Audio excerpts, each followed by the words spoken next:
¿Tienen alguna duda de la clase pasada? ¿Quieren consultar algo? ¿Quedó todo claro?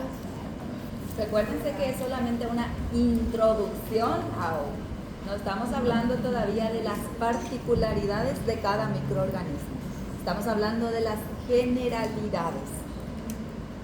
Si quedó todo claro y no tienen dudas, las pruebas parciales tienen que ser modificadas de fecha por el hecho de que Unidad Pedagógica modificó completamente las fechas, entonces también nosotros tenemos que modificar. Sí, ya tengo.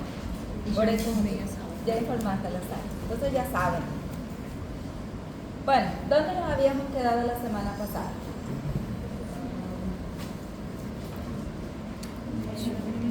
No recuerdo el slide.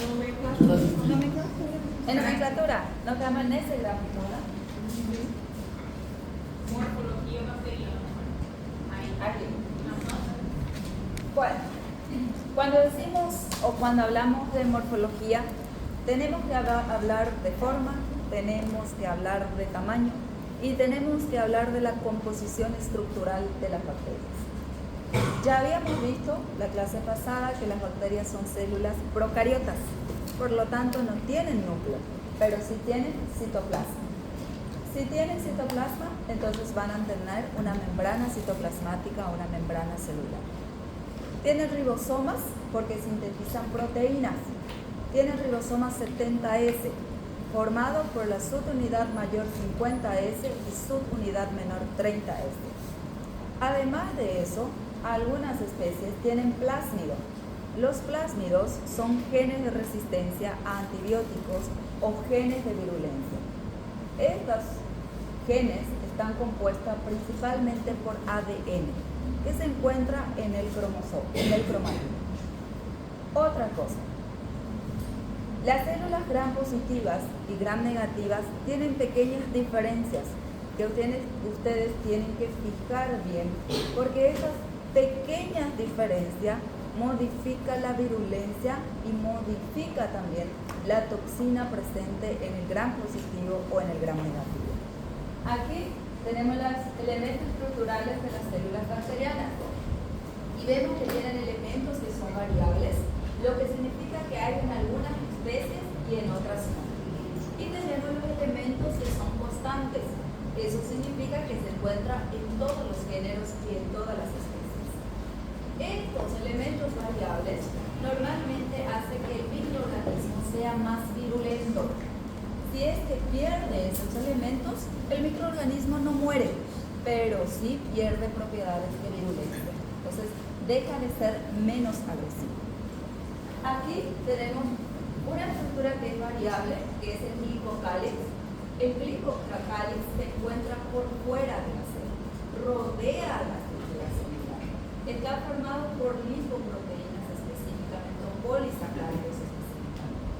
Glicocálix, cápsula y limo o slime tienen la misma composición química, que son polisacáridos. Cuando hablamos de polisacáridos, estamos hablando de la unión de está formado por polisacáridos. Tres cosas. Glicocálix, cápsula y limo o slime. Son la misma cosa. Están compuestos por la misma cosa, que son polisacáridos. Cuando hablamos de polisacáridos, hablamos de la unión de varios monosacáridos. ¿Quiénes son monosacáridos? Glucosa, lactosa, sacarosa y otros más. Entonces, cuando se unen estos hidratos de carbono, forman polisacáridos. Sí. ¿El glicocálix sería considerado una estructura antigénica? En realidad, la cápsula es considerada una estructura antigénica. El glicocálix, por tener la misma consistencia, debería de considerarse, pero no se lo considera. Entonces, algunas especies tienen glicocálix, otras tienen limo o slime y otras tienen cápsula. Tienen pequeñas diferenciaciones. En cuanto a composición química, es la misma, pero varía en cuanto a cápsula es más dura se adhiere más a la bacteria y hace que inhiba la fagocitosis. Limo o slime es más flexible y no se adhiere correctamente bien a la bacteria. Entonces, cuando hablamos de consistencia, tiene variabilidades, pero en cuanto a composición química, son similares o iguales. Por eso se llaman uno glicocáliz, otro cápsula y otro limo o slime. Pero está compuesto por polisacáridos y se encuentran por fuera de la célula. Si es una gram negativa, se va a encontrar por fuera de la membrana externa. Si es una gram positiva, por fuera de la pared celular. Entonces siempre va a estar rodeando a la célula bacteriana. ¿Quedó claro? Bueno. Solamente la cápsula y No, en realidad los tres inhiben la fagocitosis. Solamente que en cuanto a estructura morfológica en sí, en cuanto a características, son un poquito diferentes. Sí. En las gram negativas, fuera de la membrana externa, y en las gram positivas, fuera de la pared celular. Ya les voy a explicar más adelante por qué uno fuera de la membrana externa y por qué fuera de la pared celular en el otro. Inclusiones citoplasmáticas se encuentran en algunas especies, en otras no. Plásmido, ya les había dicho, gen de resistencia o gen de virulencia. Se encuentra en algunas especies, en otras no. Flagelo, le proporciona locomoción a la bacteria. Todas las bacterias que tienen flagelo son móviles. Normalmente las bacterias que tienen flagelo son los vibrios y los bacilos. Los cocos no tienen flagelos. Todas las bacterias con flagelo van a tener mayor virulencia porque te va a tener mayor capacidad de desplazarse en el huésped. Si yo no tengo algo con que moverme, me voy a adentrar, pero no voy a desplazarme rápidamente. Sin embargo, si yo tengo la capacidad de moverme, yo tengo la libertad de poder movilizarme rápidamente por el huésped. Por eso, mayor flagelos, mayor virulencia. Cápsula, mayor virulencia. Glicocálix, mayor virulencia. Limo slime, mayor virulencia. Fimbria o pelos. Las fimbrias, los pelos o los pilis son la misma cosa. Son sustancias presentes en las bacterias que sirven para que la bacteria se adhiera a algo. Puede adherirse a otra bacteria, puede adherirse a elementos celulares, a eritrocitos, a partículas de látex, a su huésped, a objetos. Entonces sirve para adherirse a algo. Si es pili de adherencia o fimbria de adherencia o pelo de adherencia, son como los pequeños pelitos que nosotros tenemos. Son pequeños pelos que rodean a la estructura celular. Puede haber también pilisexual. El pilisexual es más largo que el pili de adherencia y sirve para transmisión de información genética por el proceso de conjugación. Entonces, yo bacteria tengo un plásmido, tengo un gen de resistencia a antibiótico. Si quiero transmitir ese plásmido a otra bacteria o a mi huésped, entonces a través de mi pilisexual yo transmito ese gen. Entonces, ese pilisexual sirve específicamente para transmisión de información genética. Pili de adhesión, para adherirse a algo. Se llama pili, fimbria o pelo, la misma cosa. Solamente las funciones van a ir variando. ¿Entendieron? Es la misma cosa, solamente que transmite información genética. Eso no protege. Sí. Pili de adhesión, para adherirse a algo. ¿A qué se puede adherir? A otras bacterias, a eritrocitos, a células, a su huésped, a objetos. que é a diferença dele, que ele transmite algo, porque das fibras e suaves não. En realidad se llaman, los tres son lo mismo. Son Todos verdadeiros. pili, pelo o pilis. Los tres son sinónimos. Solo que normalmente, cuando va a ser para transmisión de información sexual, se utiliza pilisexual. Y cuando es para adherencia, se utiliza pelo o fimbria de adherencia. Pero son la misma cosa. Profe, Sim. o do coronavírus é de adesão, né? De adesão. Tipo, quando ela adere. Sí, adhiere suave. Bueno, ¿quedó claro? Entonces, no son diferentes, son la misma cosa. Está compuesto por la misma proteína que se llama pilina.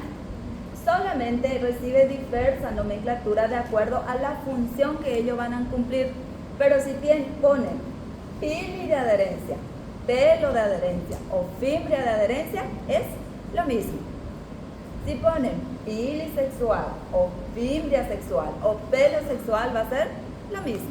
Solamente que se utiliza más pilisexual cuando es para transmisión de información genética. Y fimbria cuando va a ser para adherirse a algo. ¿Quedó claro ahora? No son estructuras diferentes. Otra cosa, elementos constantes. Si la bacteria pierde esos elementos constantes, la bacteria muere. ¿Cuáles son sus elementos constantes? Pared celular. La pared celular está compuesta por peptidoglicano. En las gram positivas, la pared celular es gruesa y en las gram negativas, la pared celular es fina. Todas las bacterias típicas tienen pared celular. Hay una bacteria que no tiene pared celular. ¿Cuál es? La bacteria más pequeña que tiene del tamaño de un virus.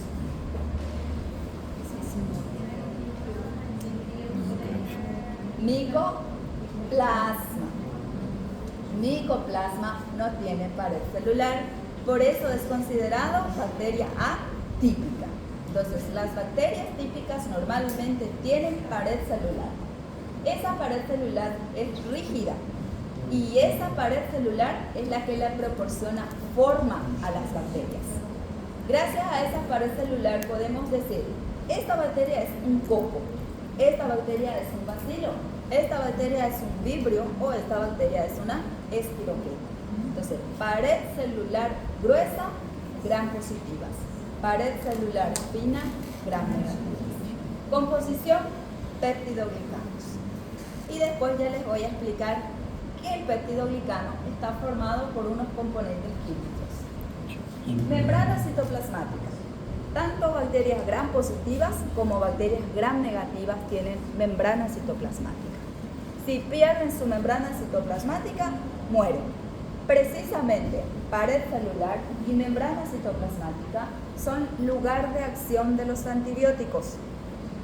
Hay antibióticos que actúan sobre la pared celular y de esa forma eliminan a la bacteria. Hay antibióticos que actúan sobre la membrana citoplasmática y de esa forma eliminan a la bacteria. Hay otros que actúan sobre la síntesis de proteína y hay otros que actúan sobre el ARN o también actúan sobre el ADN. Entonces, de acuerdo al tipo de antibiótico que actúan, van a destruir una u otra estructura de la bacteria. Y de esa forma, la bacteria va a morir. Ácido nucleico. El ácido nucleico de las bacterias es ADN. ADN que se encuentra inmerso en el citoplasma, en un espacio que se denomina nucleoide.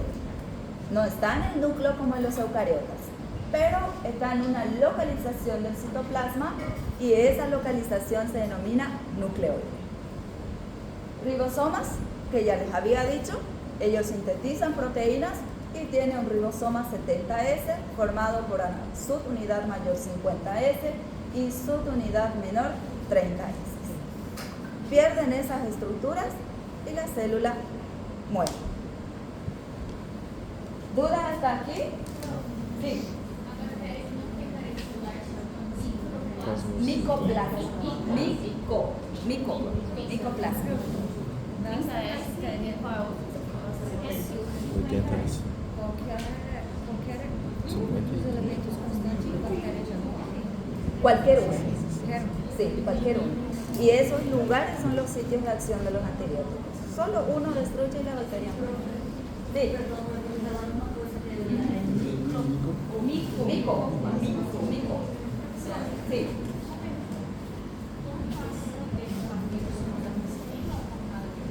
Los flagelos. La gran mayoría de los grandes Cadê a túnica animales dele? que tienen flagelos. Porque la gran mayoría de los grandes nativos son vacíos.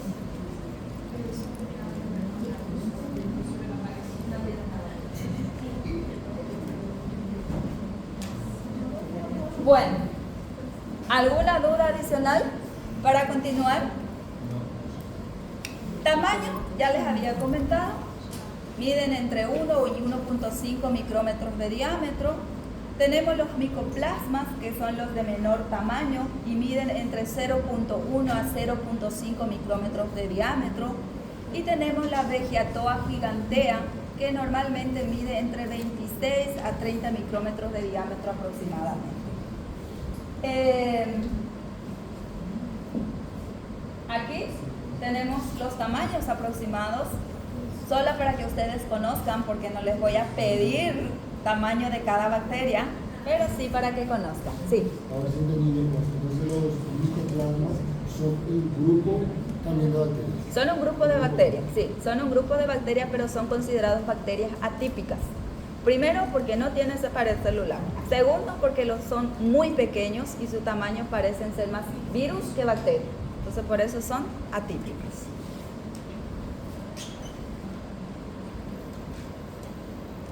Vamos a ver nosotros en microbiología las bacterias de importancia médica. No son las únicas bacterias en el mundo. Ustedes van a ver conmigo un 10% de las bacterias que existen a nivel mundial. Vamos a ver solamente los de mayor importancia médica. No significa entonces que sean las únicas. Si es que van a trabajar en África, se van a encontrar con miles diferentes a las que nosotros vamos a ver. Si van a trabajar en los Estados Unidos, hay otra vez una diferencia. Entonces, los microorganismos son prácticamente propios de cada zona. Hay microorganismos que están mayoritariamente en América, hay microorganismos mayoritariamente en Europa y así sucesivamente. Ahora sí hace frío. Estás bajando hacia mí, parece. Bueno, sí. Para arriba. Agora tá chato.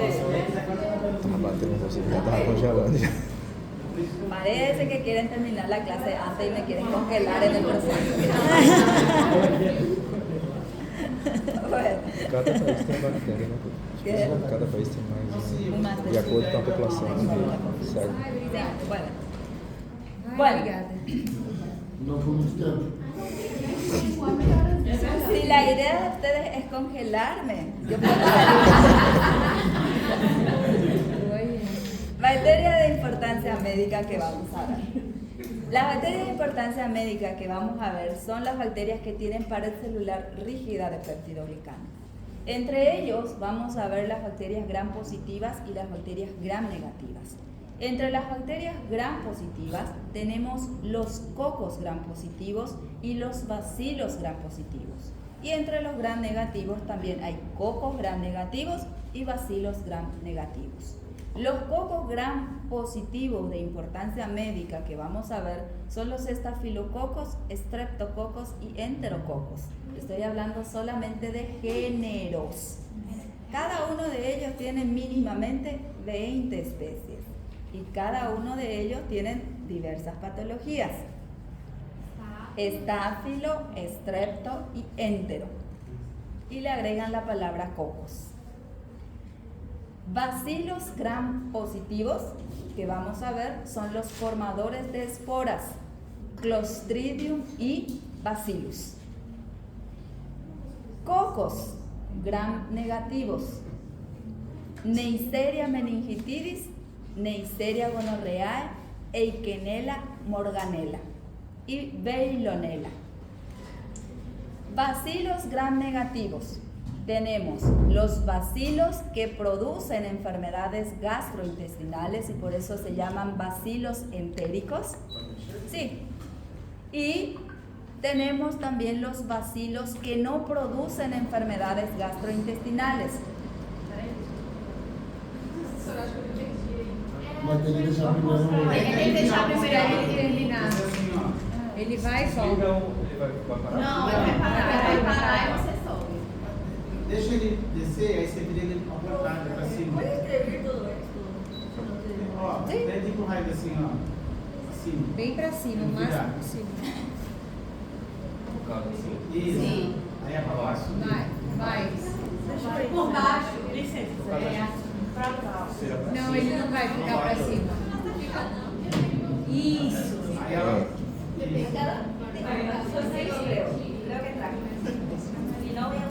que ser pro outro lado. Pra cima ele não vai até em cima. Assim tá ótimo. Vai apagar o sistema. Ele vai congelar. Tá bom, deixa assim. A gente vai lá atrás.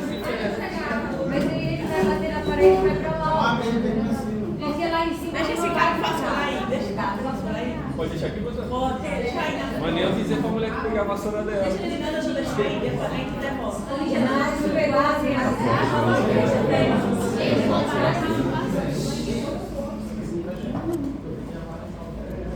Bueno, silencio ya. Entonces, vamos a ver los de mayor importancia médica. Los que tienen pared celular. Entre ellos tenemos gram positiva y gram negativa. Entre los gram positivos tenemos cocos y tenemos bacilos. Entre los gram negativos también tenemos cocos y bacilos. Ahora vamos a ir a las gram positivas.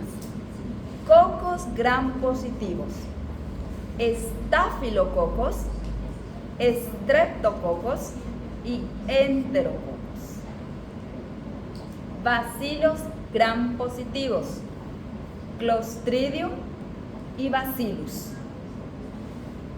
Pasamos a los gram negativos. Ya voy a escribir. Cocos gram negativos. Neiserias, gonorreae, meningitidis, eikenella y bergonella. Y moraxella. Pasamos a los gram negativos. Ahí tenemos dos clasificaciones. Entéricas y no entéricas. Entéricas producen enfermedades gastrointestinales y no entéricas producen otras patologías que no sean gastrointestinales. Infección en las vías urinarias, meningitis, sepsis y otros más. Entre ellos tenemos las enterobacterias. Esas enterobacterias constituyen aproximadamente 15 a 20 géneros diferentes.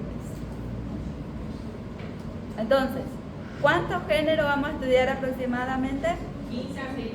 No, esos son solamente enterobacterias. Aproximadamente 40 géneros, cada uno con su especie y cada una con su patología y cada una con sus características distintivas. Factor de virulencia, factor de patogenicidad. Entonces, todo eso van a tener que manejar. Nutrición, necesidades de oxígeno. ¿Bien? Bien. Bueno, entonces, cocos, gram positivo, gram negativo. Cocos, bacilos. Lo mismo, cocos, bacilos. Aquí tenemos streptococos, estafilococos,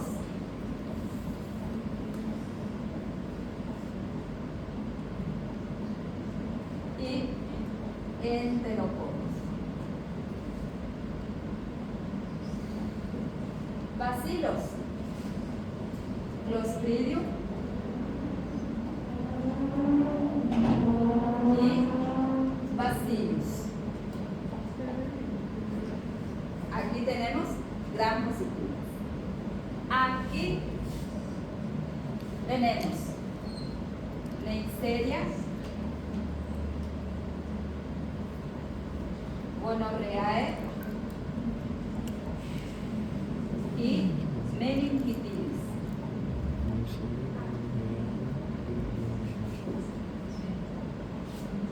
Eikenella,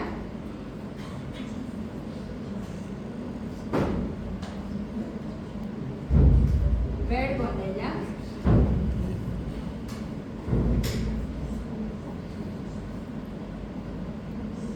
y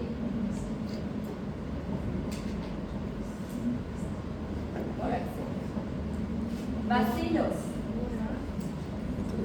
entéricos y no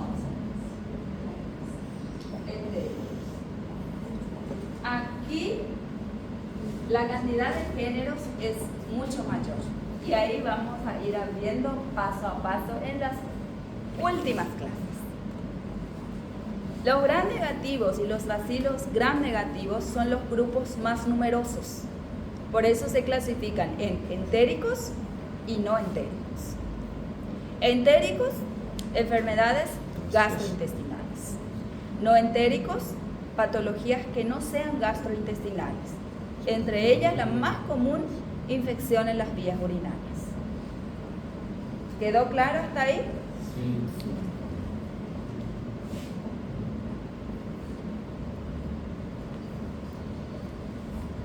Bacterias típicas, ya les había dicho, que está formado por bacterias que tienen pared celular, principalmente de peptidoglicano. Esta pared celular es rígida y le proporciona forma a las bacterias. Por eso que entre las bacterias típicas tenemos los cocos, bacilos, vibrios y espiroquetas. La excepción a este grupo son los micoplasmas, que no tienen pared celular. Por eso, los micoplasmas se encuentran dentro de bacterias atípicas. Luego tenemos las ricketsias y las clamidias. Las ricketsias tienen pared celular de peptidoglicano, pero no absorben bien los colorantes de Gram. Por ese motivo se considera una bacteria atípica y se colorea con Giemsa, que es otro colorante utilizado. Rickettsia.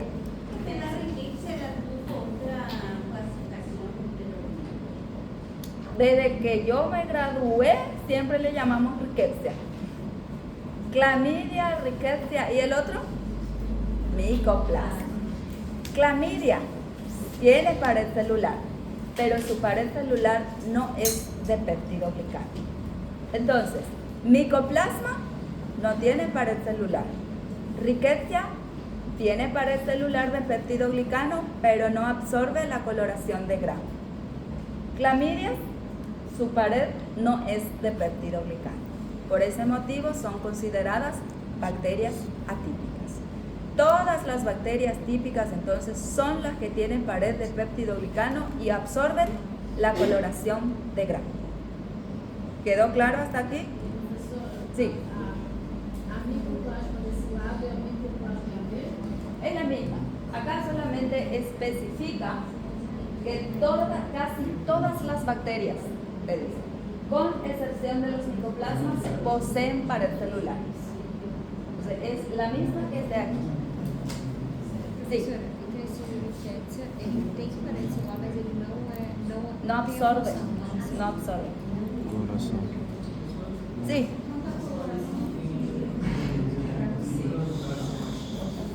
¿Qué?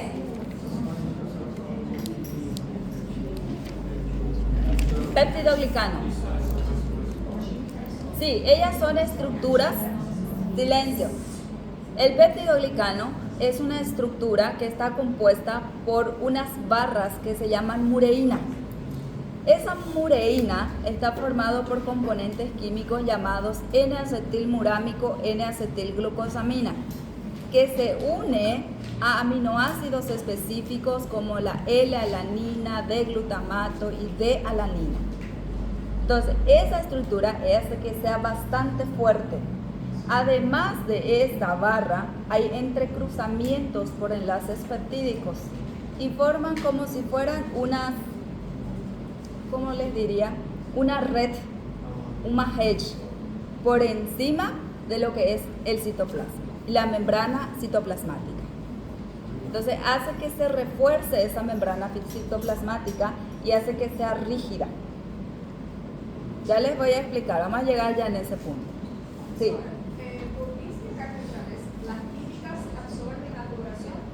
Tiene pared celular de peptidoglicano y absorbe los colorantes de Gram.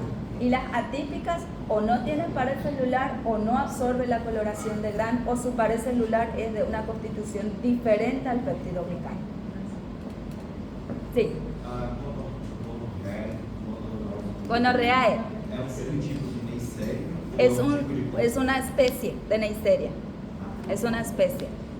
Entonces ya habíamos visto en la clase pasada que ellos se clasifican primero en género y de ahí en especies. Las especies ya serían como unos subtipos, ya serían como unos hijos de ellos. Entonces, cada género va a tener especies. Y la Neisseria tiene dos principales que son la gonorreae y la meningitis. ¿Claro hasta aquí? Bueno.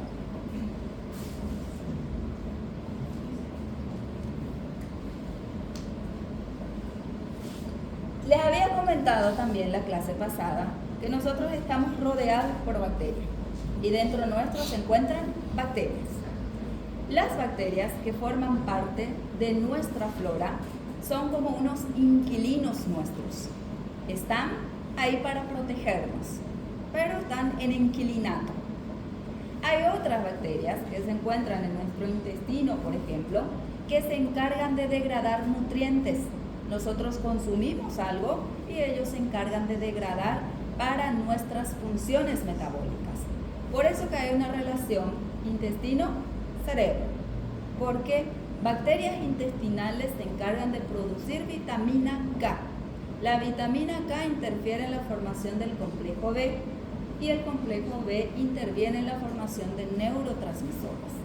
Por eso también, como les había comentado en la clase pasada, hoy en día se estudia como tratamiento y posible cura para ciertas patologías: diabetes, obesidad, Parkinson, Alzheimer. Se está estudiando la flora intestinal como tratamiento para esas patologías. Y en países desarrollados, evidentemente aún no en nuestro país, se utiliza la repoblación intestinal para tratar una patología que se llama colitis pseudomembranosa, causada por Clostridium perfringens. Clostridium es un microorganismo que produce esporas bacterianas. Normalmente se encuentra en nuestra flora intestinal. Cuando nosotros consumimos antibiótico hay una disbiosis, porque el antibiótico se encarga de eliminar la flora intestinal buena. Entonces, cuando se elimina la flora intestinal buena, proliferan los Clostridium. Y al proliferar Clostridium, produce diarrea intensa sanguinolenta y produce degradación de la membrana intestinal. Entonces, hoy en día se utiliza esa repoblación intestinal para tratar y curar colitis pseudomembranosa. Se toma muestra de familiares del paciente que tengan una flora intestinal balanceada y de ahí se colectan las bacterias benéficas para el intestino. Aquí todavía no tratamos así.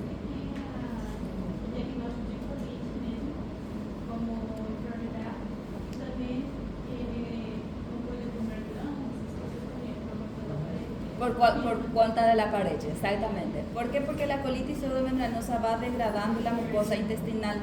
Entonces es como si fuera que va produciendo eliminación y ulceración de las zonas. Entonces produce diarrea intensa, diarrea acuosa, sanguinolenta y demás sintomatologías. Puede llegar a gangrenar la zona intestinal si es que no recibe tratamiento.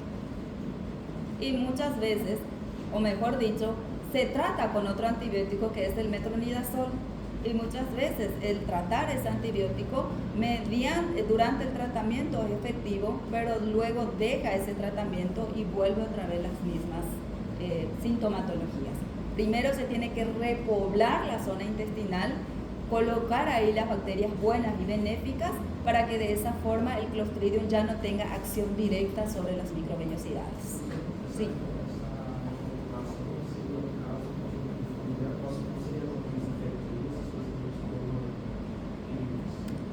Los lactobacilos, no, la repoblación se hace directamente de la materia fecal de un familiar cercano a él, del cual se haya estudiado que tenga una buena flora intestinal balanceada. Los lactobacilos son buenos, pero su acción es muy lenta, y sin embargo esa es una repoblación directa. Una repoblación directa, entonces por ese motivo la acción es rápida. Bueno, silencio. Evidentemente que no se le da de comer materia fecal al paciente, ¿verdad? Se convierte en aerosol o se convierte en cápsulas para que de esa forma, más bien es aerosol y repuebla la zona intestinal. No se imaginen que van a comer una materia fecal el paciente. Bueno, entonces, la flora normal actúan como inquilinos o pueden también tener funciones específicas como por ejemplo degradar nutrientes necesarios para nuestra supervivencia. Nutricionistas, ¿hay nutricionista acá? ¿No? A ella. Bueno, ellos ahora, el boom de los nutricionistas es bacilos intestinales. Muchos nutricionistas utilizan como tratamiento para obesidad y para diabetes. ¿Por qué? Porque también estos microorganismos se encargan de degradar hidratos de carbono. Y hay microorganismos, hay algunas especies de bacterias que se encargan de eso. Entonces, si en aumento se encuentran esas bacterias, se va a degradar mayor cantidad y se va a acumular mayor cantidad de hidratos de carbono en el paciente. Entonces, ¿qué tiene que hacer? Reducir la cantidad de bacterias que está produciendo esa acumulación de hidratos de carbono.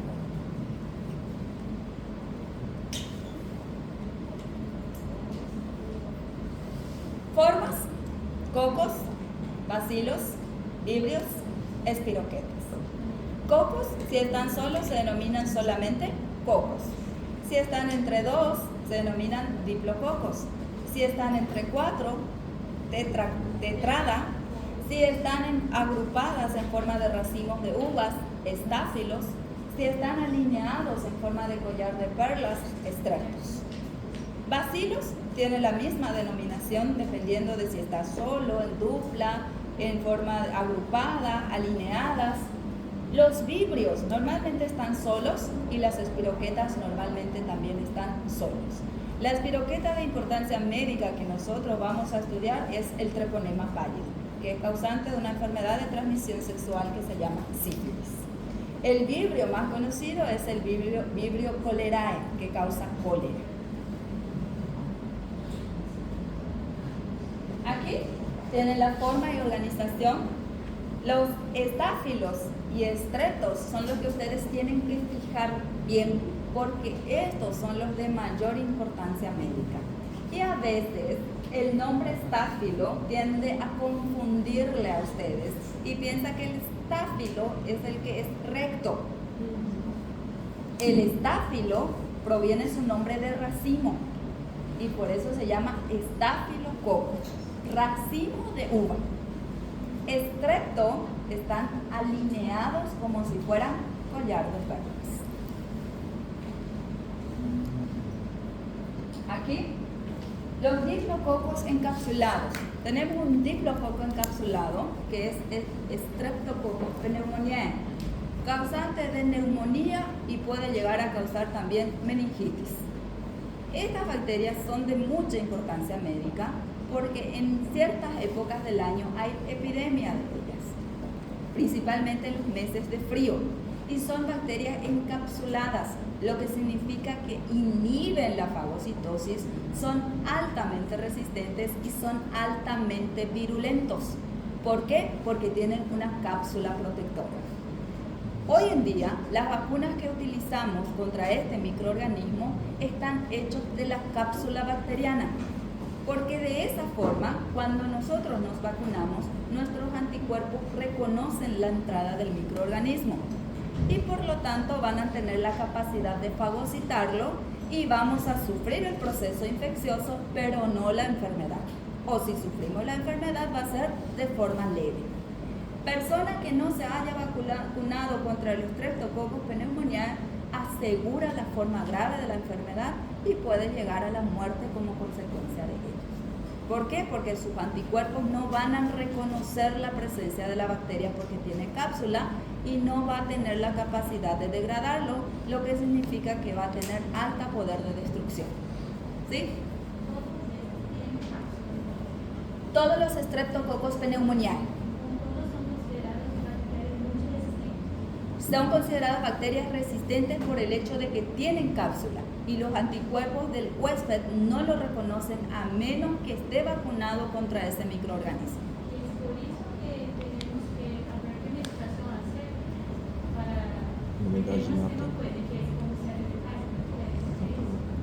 No. Voy a ponerle un ejemplo. Él está vacunado contra el Streptococcus pneumoniae. Ella no. Tiene un Streptococcus pneumoniae que tiene una cápsula, que es un envoltorio que lo protege. Entonces va a introducirse dentro del huésped. Él está vacunado y la vacuna del Streptococcus está hecho de la cápsula para que sus anticuerpos reconozcan al microorganismo cuando ingrese dentro de él. El vacunado, el microorganismo ingresa y sus anticuerpos empiezan a atacarlo y le fagocitan. Por lo tanto, va a sufrir el proceso infeccioso, pero puede no llegar a la forma grave de la patología. Ella no está vacunada. Va a venir el Streptococcus pneumoniae, se va a introducir dentro de ella, pero los anticuerpos de ella no lo van a reconocer. ¿Por qué? Porque tiene una protección y esa protección inhibe la fagocitosis. Entonces, si sus anticuerpos no le reconocen, no los va a atacar, no va a atacar a la bacteria y no va a tener la capacidad de destruir a la bacteria. Entonces, ¿qué va a hacer? Va a proliferar y va a causar el mayor daño posible en ella. ¿Esas bacterias son secundarias a otras patologías? A veces primariamente y a veces secundaria a otra patología virósica, por ejemplo. Sí. Tiene una cadena de tiempo. Tiene una cadena de tiempo. Sí. A veces es patología primaria y a veces es secundaria a una enfermedad virósica. Sí.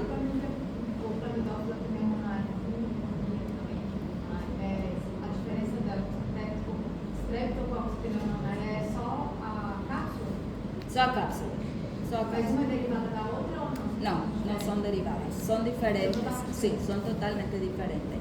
Al tener género diferente, ya es diferente. Es pneumoniae porque normalmente ataca el pulmón. Entonces, normalmente la nomenclatura de especie proviene del lugar de ataque, de la patología que ella va a causar.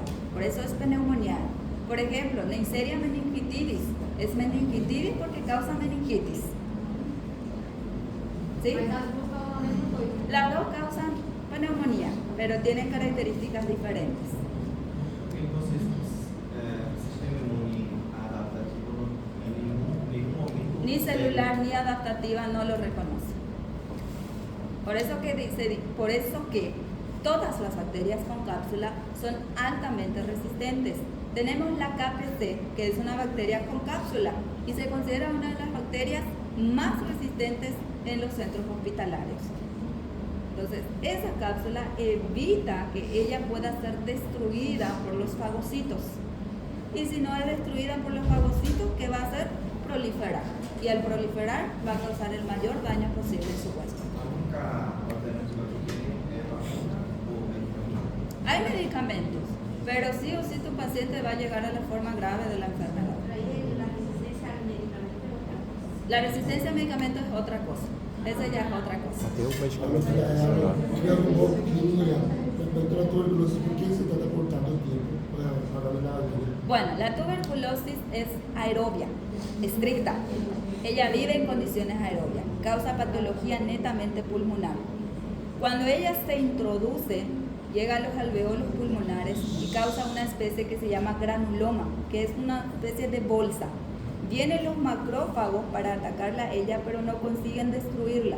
Entonces, ¿qué hace?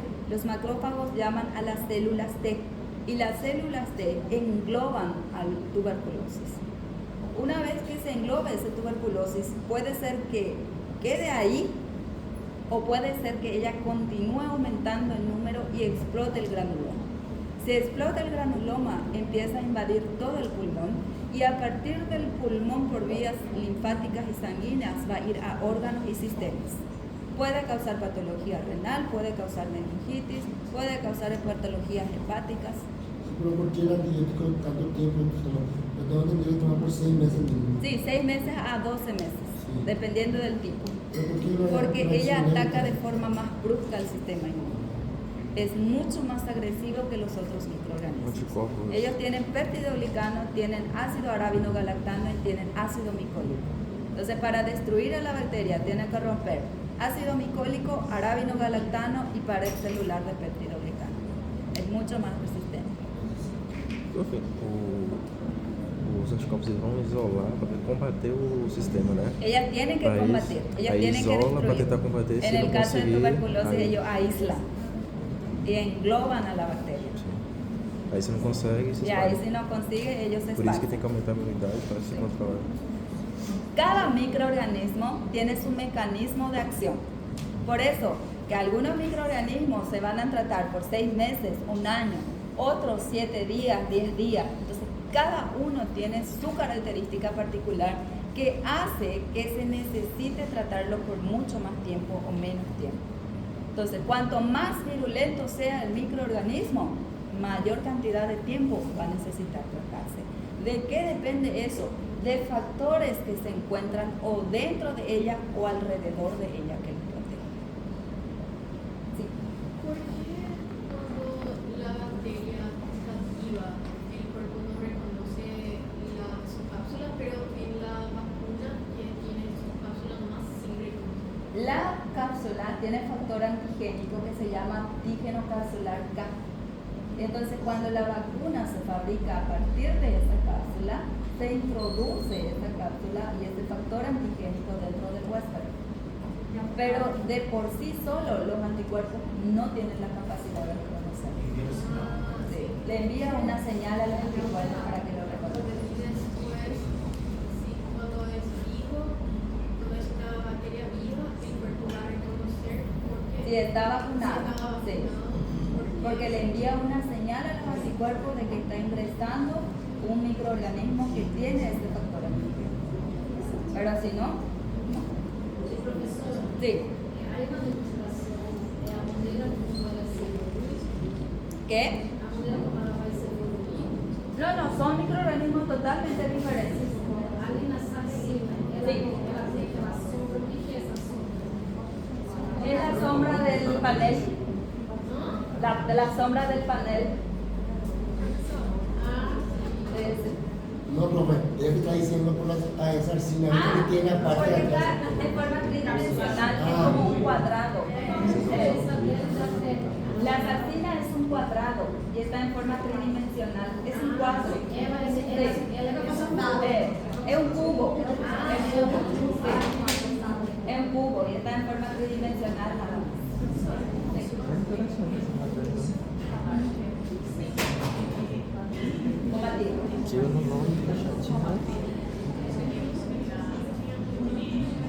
O Bueno. imuno ela se trata completamente.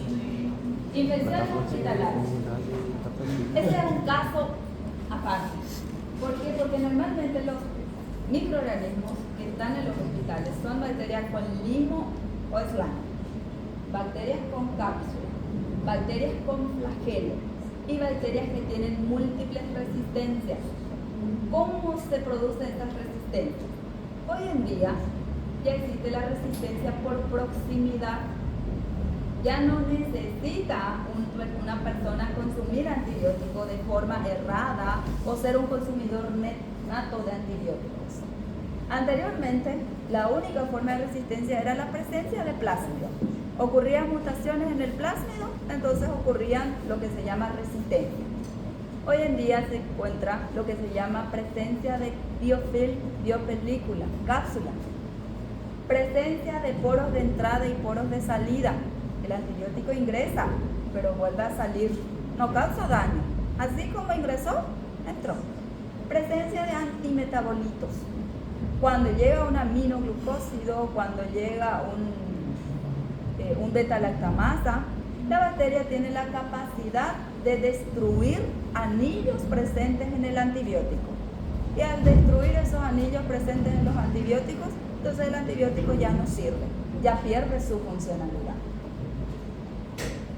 Entonces, mínimamente las multiresistentes tienen 3 de estas características. Tienen plásmido, presencia de poros de entrada y salida, cambio en los antimetabolitos, presencia de cápsulas, presencia de limón slime. Entonces, si reúne por lo menos 3 de ellos, ya se consideran multiresistentes. Bacterias que se encuentran en el agua. Anteriormente nosotros hacíamos antibiograma de ellos y no veíamos resistencia. Hoy en día sí, ya encontramos bacterias presentes en el agua que presentan resistencias a antibióticos. Amoxicilina, acitromicina, ciprofloxacina, hoy en día ya prácticamente no sirve para nada. ¿Por qué? Porque usamos de forma incorrecta, porque se descartan los recipientes en basura común y van a parar en los cauces de agua. Entonces hay varios factores que interfieren en eso. Ácido clavulónico o beta-lactamasas. Bueno, entonces, yo bacteria tengo un plásmido de resistencia, me acerco lo suficiente a él, bacteria, no tiene un plásmido de resistencia, pero yo le transfiero ese plásmido de resistencia a través de mi pili sexual. Le atrapo a él, le transfiero mi plásmido de resistencia, hago una copia de ella. Él ya presenta este plásmido de resistencia y ya presenta resistencia al antibiótico que yo tengo resistencia. Lo mismo sucede con el huésped. Yo bacteria, ella nunca tomó antibiótico, pero yo bacteria tengo el plásmido de resistencia. Yo le infecto a ella, le inyecto mi gen de resistencia, ella consigue eliminarme con un antibiótico, pero se queda mi gen de resistencia en ella. Y ella ya queda con esa resistencia. Pero ella nunca tomó antibiótico. Y eso es lo que más sucede hoy en día. Bueno, en realidad no, 50 y 50. El otro tomó 2 días de amoxicilina, ya no siente su dolor de garganta, apareció una cachaciña por ahí, se olvida de su antibiótico. También va creando resistencia. Entonces son formas que nosotros mismos estamos disminuyendo nuestra probabilidad de vida. Sí. Sí. O si no se engripó, estornudó nomás, pero se quiere curar rápido y toma antibiótico. Y normalmente es un proceso virósico. O piensa que se va a engripar y ya tomó antibiótico. Es así de simple como nosotros mismos provocamos resistencia.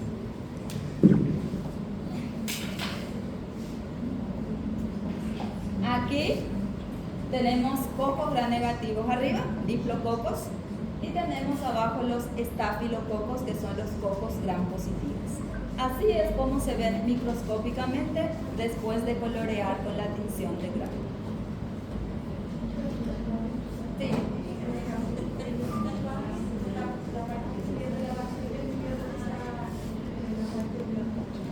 La parte de la bacteria.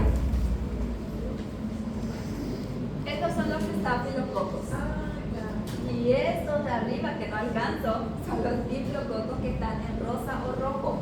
Entonces los gram positivos van a ser de color violeta o púrpura o rojo, como dicen ustedes, o lila también para los paraguayos. Y la parte de arriba que es rosa o vermelho o rojo. Entonces, para que entiendan mejor, vermelho es lo mismo que rojo para nosotros. Entonces, microscópicamente siempre los gram negativos ustedes verán de color vermelho y los gram positivos de color rojo. En español, violeta y rojo. Tienen que aprender ya Y el los gram español. negativos, el rosado y el lila. El lila es gram positivo. Sí. Normalmente si toma mucha coloración queda de color rojo y si toma poca coloración queda de color rosa. Entonces, por eso se dice rosa o rojo. Sí, ese es estáfilo. Ese es estáfilo.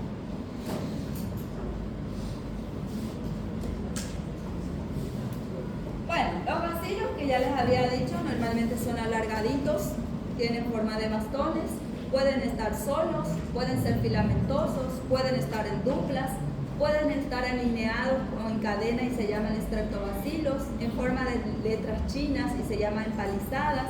Puede tener también, pueden ser cocos bacilos, normalmente son alargaditos y gorditos. Y los bacilos son alargaditos y finitos. Agrupación de letras L, T, X, B, I. Entonces, tienen varias formas.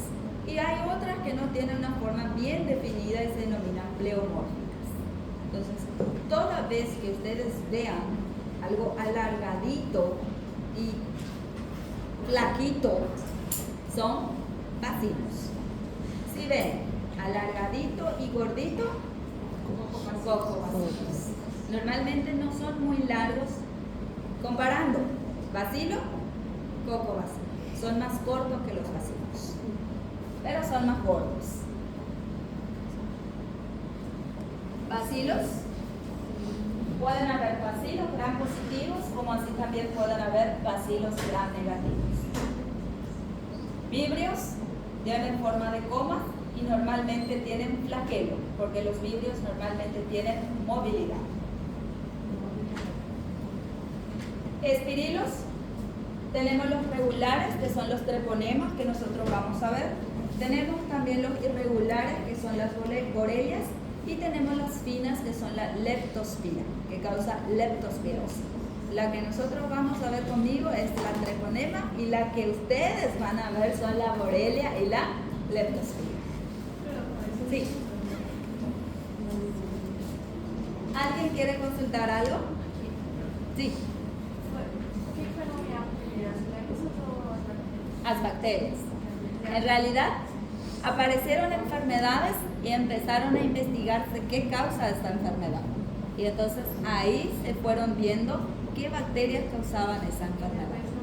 Y después no. Entonces, van a ver bacterias que causan varias patologías y bacterias que causan una sola patología. Y van a ver también patologías que son causadas por varias bacterias. Esas son las más complicadas. ¿Por qué? Porque hay siempre una pequeña diferencia en ella. Meningitis. ¿Quiénes pueden causar meningitis? Streptococcus agalactiae, Streptococcus pneumoniae, Streptococcus pyogenes, Neisseria meningitidis, puede causar también Escherichia coli. Entonces hay varias que pueden causar. Staphylococcus aureus, Staphylococcus epidermidis. Ahí puede ser causado por hongos, puede ser causado por parásitos y pueden ser causados también por virus. Entonces, ¿qué ustedes van a tener en cuenta? Las pequeñas distinciones en cuanto a sintomatología. Si es un bebé recién nacido, lo más probable es que se haya infectado en el momento del parto. ¿Cuál es el microorganismo que se encuentra en el canal del parto y que puede llegar a causar? Uno de ellos es el Streptococcus agalactiae. Para determinar la presencia del Streptococcus agalactiae, se debe de hacer cultivo de la secreción anal y vaginal a toda mujer entre 35 y 37 semanas de gestación. Si tiene Streptococcus agalactiae se le trata, y si ya es en la última etapa del embarazo, entonces tiene que ser parto cesareano, no puede ser parto vaginal.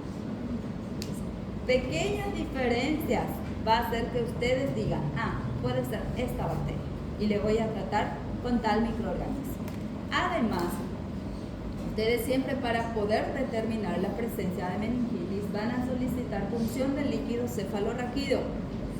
A ese se le hace un cultivo. ¿Cuánto tiempo demora? Aproximadamente 72 horas. Tienen tiempo. Entonces, ¿qué van a tener que solicitar a su paciente?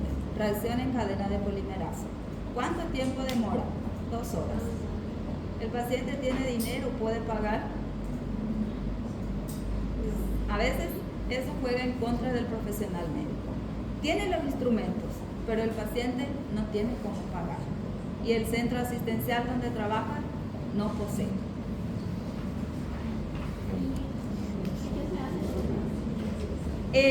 Cuando se solicita cultivo, también se solicita examen químico del líquido cefalorraquídeo. Y hay parámetros como la presencia de glucosa que les va a decir a ustedes. Puede ser bacteriana, o puede ser parasitaria, o puede ser virósico o fúngico. O sea, hay parámetros que ustedes van a medir en la química. Sí, porque la ventaja de cuando es infección bacteriana son tratados por el mismo medicamento, o penicilina o ceftriaxona. Entonces, responden a la misma medicación.